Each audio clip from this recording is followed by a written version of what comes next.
Bonjour, c'est Pauline.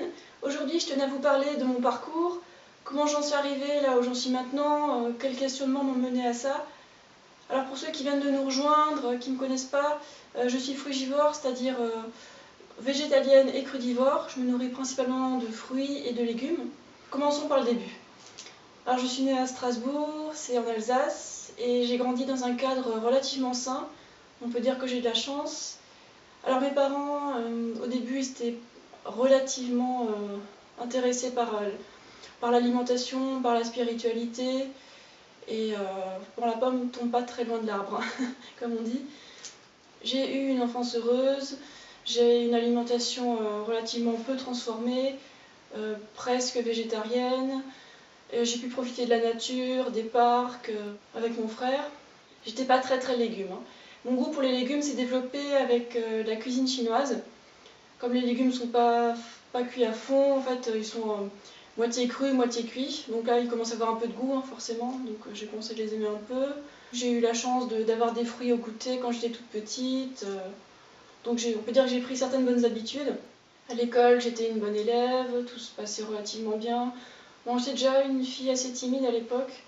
Et on peut dire que les séances de vaccination collective m'ont pas fait du bien du tout. J'ai fait des réactions allergiques. Ça m'a rendue plus introvertie que j'étais auparavant. Au collège-lycée, j'étais une fille relativement solitaire. J'avais qu'une seule meilleure amie à la fois, on va dire. J'avais un corps de bonnes notes, tout ça continuait. J'avais de l'acné comme quasiment tous les adolescents. Et si j'avais connu le frugivorisme, je me serais lancée dedans, ça c'est sûr. Ensuite, après le bac, j'ai dû choisir une filière. Et comme j'étais douée en sciences et en langue, je voulais pas choisir entre les deux. J'ai trouvé une filière qui correspondait aux deux, donc j'ai pu faire des études de traduction technique. C'est exactement ce que je voulais. Et à cette époque-là, donc je suis allée à Mulhouse. Et à cette époque-là, j'ai vécu comme une étudiante, hein, dans un studio avec très peu d'argent de poche par mois. Alors, mon chat était aussi mal nourri que moi. Elle en a fait les frais. Ce chat, je l'avais appelé Zelda, comme le jeu. Et à 11 ans, elle est morte parce que ses reins avaient lâché. Et moi, de mon côté, j'avais toujours de l'acné. Je commençais à grossir un tout petit peu, très doucement, mais lentement mais sûrement. Au début, à la fac, j'allais à la séance de muscu avec des amis. J'avais encore un petit peu d'énergie à l'époque. Et puis, progressivement, j'ai complètement arrêté. Et donc, j'ai pas fait de sport pendant, je sais pas, au moins 5 ans. Et le seul sport que j'ai gardé, c'est la marche parce que j'adorais marcher, puis ça m'a fait prendre de bonnes habitudes de ce côté-là. Et pendant mes dernières années d'études, je me suis largement trop adonnée à des jeux en ligne. C'est pas un truc de fille, mais moi je suis une geek, alors ça m'a beaucoup plu. J'ai joué à des jeux en ligne très moches et un peu moins moches aussi. Alors ça me prenait tout mon temps. Et à cause de ça, j'ai failli ne pas avoir mon diplôme de master. Mais bon, c'est passé, puis j'étais super fatiguée. Des fois, je dormais 5 heures la nuit. Enfin, c'était n'importe quoi ce rythme de vie, hein. Et en plus, à côté de ça, oui, je faisais la fête aussi le week-end. Alors, alcool, heures de sommeil complètement décalées. Et après mes études, je suis retournée à Strasbourg, là où ma famille habite. J'ai pris mon petit studio avec mon nouveau chat qui s'appelle Absinthe, que vous avez déjà vu sur les vidéos. Je mangeais à peu près n'importe quoi, bon, quand même pas McDo non plus, hein, parce que j'ai quand même une certaine éducation pour pas manger les produits les plus transformés, les plus pleins d'OGM, hein, quand même. J'ai eu des petits copains avec qui ça n'a pas marché. J'étais de plus en plus fatiguée, je mangeais des pâtes, je buvais du thé tout le temps, je passais tous les jours à la boulangerie, l'horreur. Et je continuais à boire. Alors j'ai continué les jeux en ligne pendant encore 2 ans. On peut dire que j'étais occupée, divertie. Je sortais en soirée aussi de temps en temps. Mais j'étais pas heureuse, hein. Quand je sortais avec mes amis, j'avais rien à dire, vu que toute ma vie c'était le travail et les jeux en ligne, donc j'avais rien d'intéressant à dire. Je me prenais pour quelqu'un de pas intéressant du tout. Le peu de fois où je prenais la parole, je me dépêchais vite de finir ma phrase avant qu'on me coupe. Ma timidité, c'était pas du tout résolu. Avec mon frère, on se questionnait sur plein de choses. On se demandait où va le monde, c'est n'importe quoi tout ce qu'on fait, c'est complètement en contradiction avec nos valeurs profondes. Et un soir, je me suis retrouvée dans mon lit à faire une grosse crise de larmes, à me dire que j'étais nulle, que j'étais seule, que ma vie elle était pourrie. Oui, je vivais seule avec un chat, mes amours c'était des échecs, mes seuls loisirs c'était de jouer aux jeux en ligne et puis le reste du temps à travailler. Bon, j'avais des amis mais je les voyais pas tout le temps non plus. Et ce soir-là, je me suis demandé qu'est-ce que je pouvais changer dans ma vie pour que ça change enfin, que je sorte de cette spirale de tristesse. Il faut dire que mon chat Absinthe a toujours été là, il m'a suivi dans tous mes déménagements et il a vraiment été là pour me réconforter comme toutes les autres fois. Alors je me suis endormie, comme si j'avais reçu un peu d'aide pour m'apaiser. Et à cette époque-là, j'avais 24-25 ans et j'ai commencé à changer plusieurs trucs dans ma vie progressivement. Alors, j'ai arrêté les jeux en ligne, j'ai commencé à traduire des sous-titres. Bon, ça reste une activité sur ordinateur, mais au moins je travaillais mon français parce qu'avec les jeux en ligne en anglais, je commençais à parler que anglais et du mauvais anglais et à délaisser un peu le français au point de faire des phrases en français dignes d'un QI à 2 chiffres. Pendant les années précédentes, j'avais vraiment senti mon intelligence baisser et ça me blessait quelque part. Donc il y avait vraiment plusieurs choses qui n'allaient pas. Et il y avait des raisons pour ça. J'ai aussi commencé à passer moins de temps sur mon PC, à plutôt me promener, à trouver d'autres trucs à faire. Et à cette époque-là, je suis aussi arrivée sur Facebook et ça a pris tout mon temps. Donc j'ai remplacé un problème par un autre, mais au moins j'ai un peu sociabilisé, on va dire. Et parallèlement, avec mon frère, on a découvert la méditation et là, on a attrapé le bout du fil de la pelote. Et ensuite, j'ai eu un grand déclic, c'était le documentaire Earthlings, Terriens, qui a vraiment bouleversé ma vie. Alors quand j'ai vu ça, le soir, j'avais du porc devant moi et j'ai fait « ça va pas être possible, là, vraiment pas ». Bon, le dégoût qui m'a marqué jusqu'à maintenant.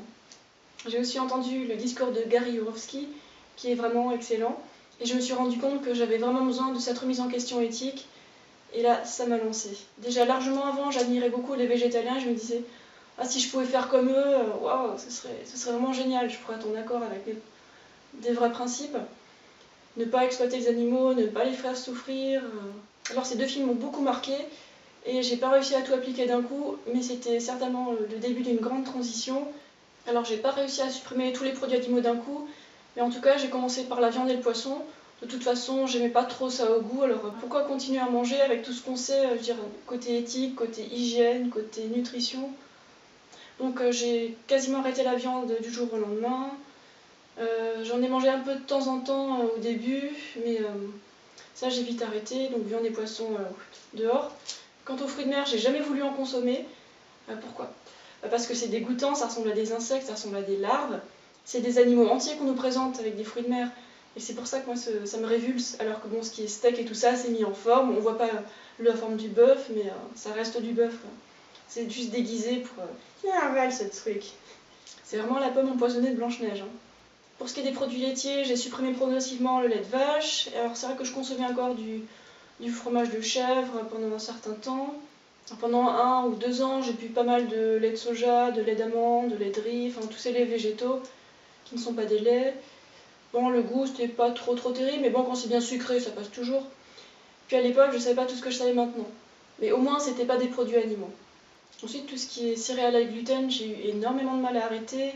Et une fois que j'ai découvert les vidéos de Freely et de Thierry, j'ai continué jusqu'à maintenant à regarder des vidéos de frugivores sur internet pour en apprendre plus, pour savoir comment ils font, pour se motiver aussi.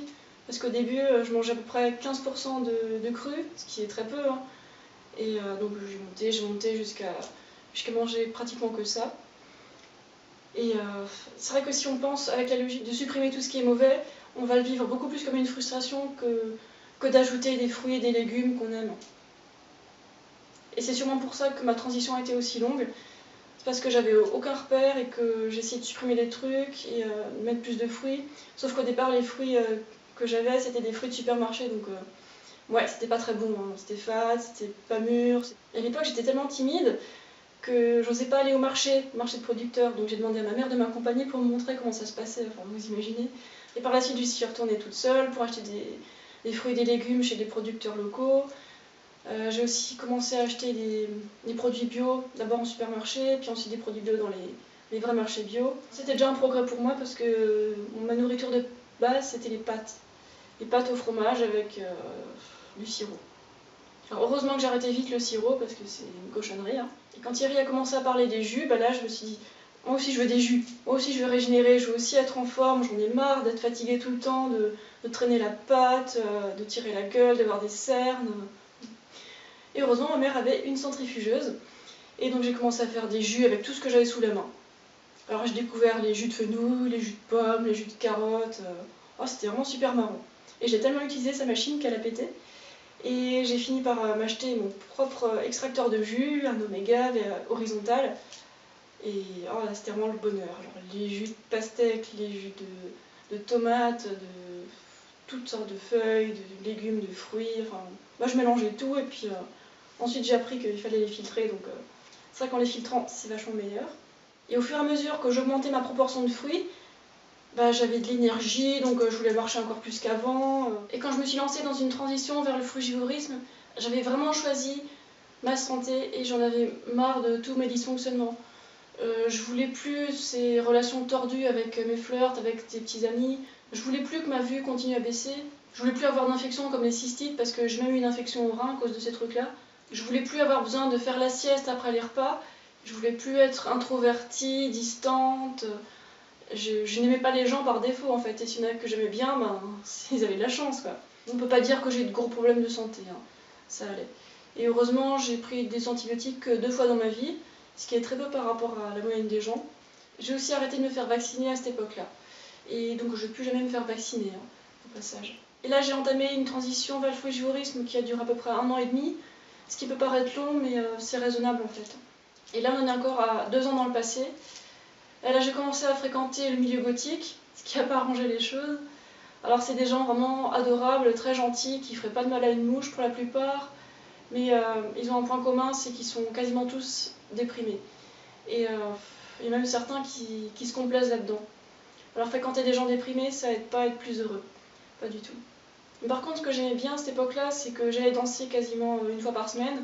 Et ça a dû faire bouger la lymphe, hein, mais ça m'a fait du bien pour m'exprimer de nouveau, pour fréquenter de nouvelles personnes et réapprendre à être humaine, au fond.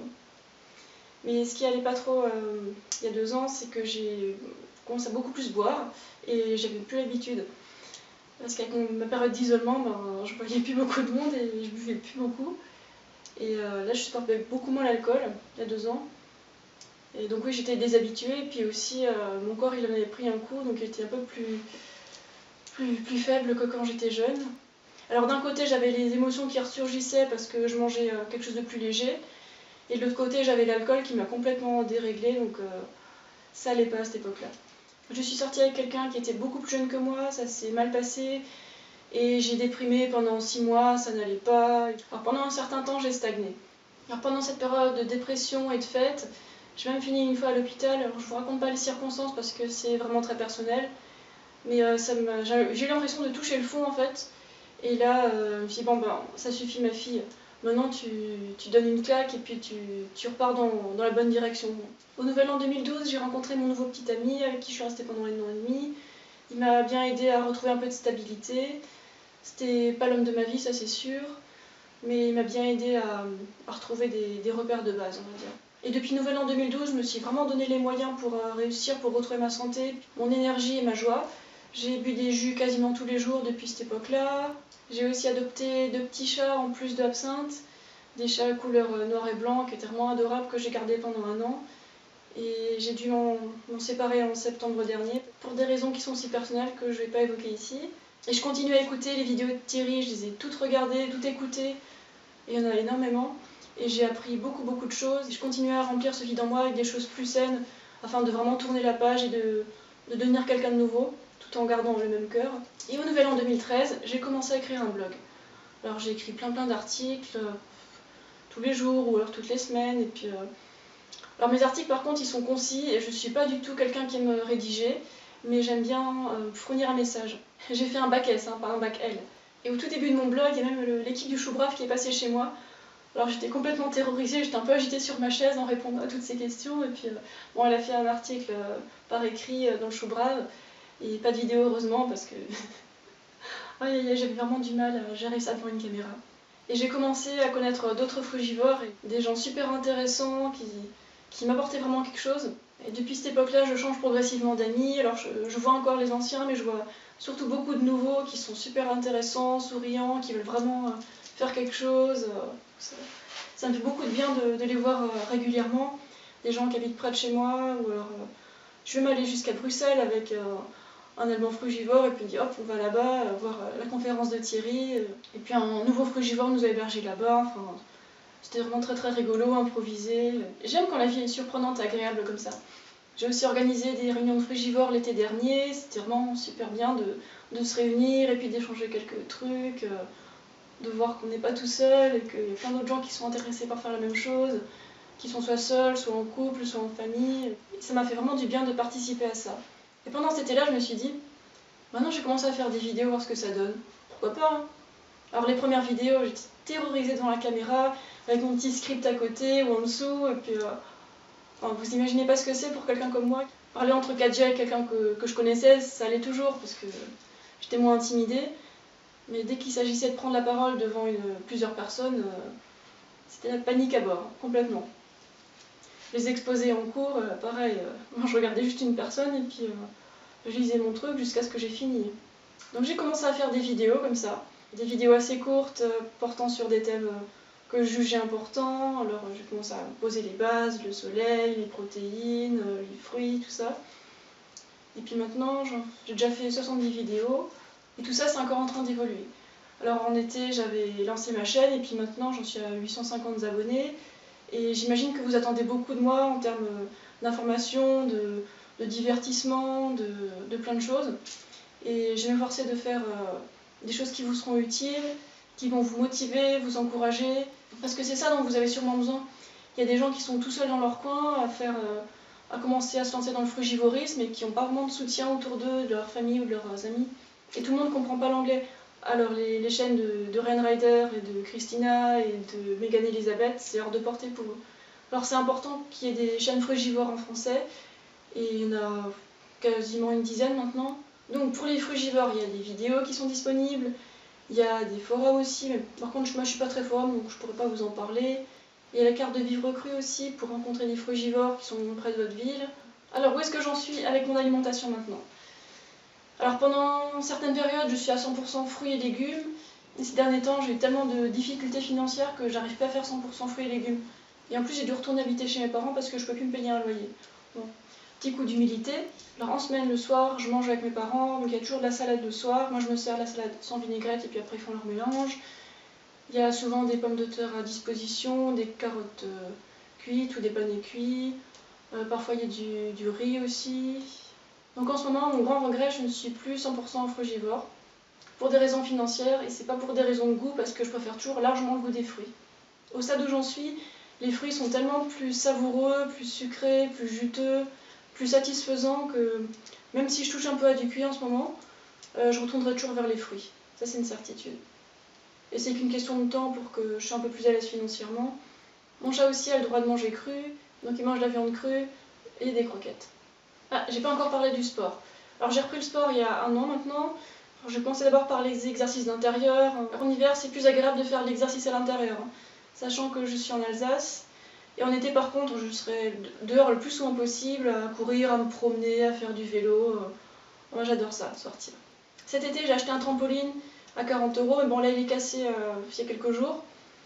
Obsolescence programmée, mais bon, à ce prix-là, qu'est-ce que je devais attendre? Pas grand-chose. Bon, on a les moyens qu'on a. Alors donc j'ai fait du trampoline. J'ai beaucoup couru au parcours santé près de là où j'habitais avant. En automne j'ai fait à peu près 2 mois d'escalade, ça m'a vraiment bien stimulée. Mes ongles maintenant sont tellement épais que j'ai même pas réussi à les casser en faisant de l'escalade. Alors mes cheveux aussi sont plus épais qu'avant. Ça j'ai remarqué assez rapidement parce qu'ils étaient très très fins avant que je m'intéresse au frugivorisme. Et mes yeux passent progressivement du vert au bleu, ce qui est un bon signe. Et j'ai aussi pu faire un truc dont je ne croyais pas être capable en tant que fille, faire des tractions. Alors je me suis même acheté une barre de traction en disant je vais finir par y arriver. Et puis en 2 jours en fait c'est bon, j'ai réussi à monter dessus. Et ça laisse présager de tant de possibilités. Peut-être qu'un jour je ferai du marathon, des choses comme ça. L'énergie procurée par le frugivorisme, ça m'a vraiment ouvert des perspectives. Et ça m'encourage à fond de continuer dans cette voie. Alors j'ai mal au dos depuis aussi longtemps que je m'en souvienne, ce qui n'est pas drôle non plus. Vu que j'ai une poitrine assez lourde, j'ai le dos qui me fait mal depuis vraiment très longtemps. Et d'après ce que m'a dit une iridologue, c'est aussi quelque chose que j'ai hérité. Mais il y a l'épigénétique, donc il y a espoir. Alors j'ai fait plusieurs choses pour soulager mon dos et puis pour ne plus avoir mal. Mais ça, j'en ferai peut-être carrément une vidéo. Alors grosso modo, maintenant je dors sur un futon par terre, pas sur un sommier avec des lattes en l'air, là comme dans un berceau, je déteste ça. Je ne m'assois plus jamais sur un canapé. Ma chaise de bureau, c'est une chaise en bois avec des roulettes, avec un dossier droit. Surtout pas de chaise de bureau qui te fait basculer en arrière, je déteste ça. Quoi d'autre? Ah aussi au niveau de l'hygiène, j'utilise plus de savon ni de shampoing depuis à peu près 10 mois. Et puis tout va bien, j'ai pratiquement pas d'odeur corporelle vu mon régime. Alors déjà ça fait moins de pollution, ça fait aucun produit testé sur les animaux. Pendant toutes ces années, j'ai pu changer mon mode de vie. Alors déjà mon alimentation qui est éthique et saine. Moi, je trouve que c'est important de réunir les deux. Il y a aussi mon mode de consommation qui a complètement changé. Mon rapport avec les autres personnes est complètement différent. Parce que oui, il ne s'agit pas que des animaux, il s'agit aussi des autres êtres humains avec qui nos relations sont complètement à revoir. Je passe quand même beaucoup moins de temps sur le PC. Bon, il y a encore beaucoup de progrès à faire. C'est pour ça qu'au niveau des yeux, ça stagne un peu, on peut dire. Alors je me considère plus comme quelqu'un de timide, qui vit dans la peur, qui se reclus chez soi. Bon, heureusement, je suis encore en cours de remise en question, j'ai encore plein de choses que j'aimerais changer. Contrairement à ce que je croyais quand j'ai commencé mes études, je ne vais pas faire ce métier-là toute ma vie, donc traductrice sur un PC toute la journée. Ça va plus être possible. Et je vais me trouver autre chose, quelque chose qui est plus en accord avec mes valeurs, peut-être en rapport avec l'alimentation, peut-être avec autre chose, on verra. J'ai fait une pause avec la méditation pendant 1 an, et puis là j'ai bien repris, et je sens que ça me fait beaucoup de bien. Et tiens, j'ai parlé de vos commentaires. Alors quand j'en reçois des gentils, des bien intentionnés, ça me fait plaisir. Et quand j'en reçois des autres, des plus grognons, ou alors des fois carrément mal polis, je réponds pas tout de suite parce que sinon je vais répondre quelque chose de grognon aussi. J'y réfléchis, j'essaie de me mettre à la place de la personne qui a écrit cette vilaine chose, et en essayant d'être empathique, je comprends ce que la personne a voulu exprimer. Ça peut vouloir dire deux choses. Alors soit la personne grognon est complètement contre ce mode de vie parce que le défi lui paraît beaucoup trop élevé, ce qui peut se comprendre, soit la personne râle parce que j'ai pas été assez précise, et du coup ça peut être une bonne chose. J'ai beaucoup de plaisir à répondre à vos questions, alors ça me prend à peu près 1 heure par jour, mais je sais qu'au bout d'un moment ça va finir par me déborder un peu, mais on verra, je ferai au mieux pour vous répondre. Merci d'être aussi nombreux à regarder mes vidéos, ça m'encourage beaucoup et j'espère que vous trouvez ça intéressant. Je crois que cette vidéo est assez longue, on va arrêter là, et s'il y a des sujets que vous aimeriez que j'aborde plus amplement, vous me le dites et puis j'essaierai d'en faire une vidéo tout simplement.